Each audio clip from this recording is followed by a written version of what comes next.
Meanwhile, SABC front editor Sophie Mokoena spoke to the former U.S. Secretary of State John Kerry. Kerry, who is representing the Carter Foundation, is one of the high-profile head of observer missions in Kenya. Let's hear what he had to say on the election and vote counting. Well, we're going to have a chance tomorrow to lay out our observations and reactions.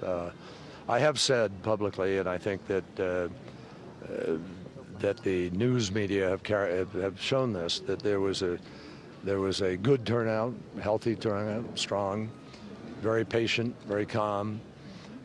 We saw a voting process that was implemented as it was supposed to have been, and we're waiting now to see how the voting process actually gets tallied. So we only had one phase, now we're in the other phase, and tomorrow we'll have a chance to make some comments. And finally, Mr. Kerry, this country in particular, it's quite important in terms of ensuring stability in this region. We know what's happening in Burundi, we know what's happening in South Sudan. Do you think the international community will assist Kenya to ensure that really after the election there is stability and continuity in terms of what needs to be done to stabilize the entire region? Well, I have no doubt that the international community is going to remain committed to Kenya and to the Kenyan people and to the democracy of Kenya. It is also going to be critical that the leaders of Kenya step up and lead in the next days to give people confidence that this process is being worked through carefully and thoughtfully and respectfully.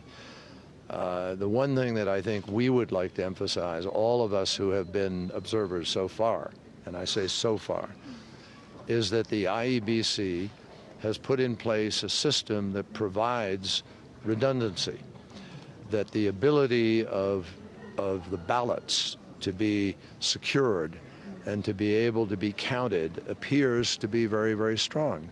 And so you have these forms that are coming in reflecting everybody in the polling stations' view of what happened, that they saw it, they counted, they signed off. So there is an ability here, which is critical, to be able to provide an appropriate, transparent, accountable counting of the ballots. And people need to be patient. People need to let this process work through and not jump to conclusions at this point in time.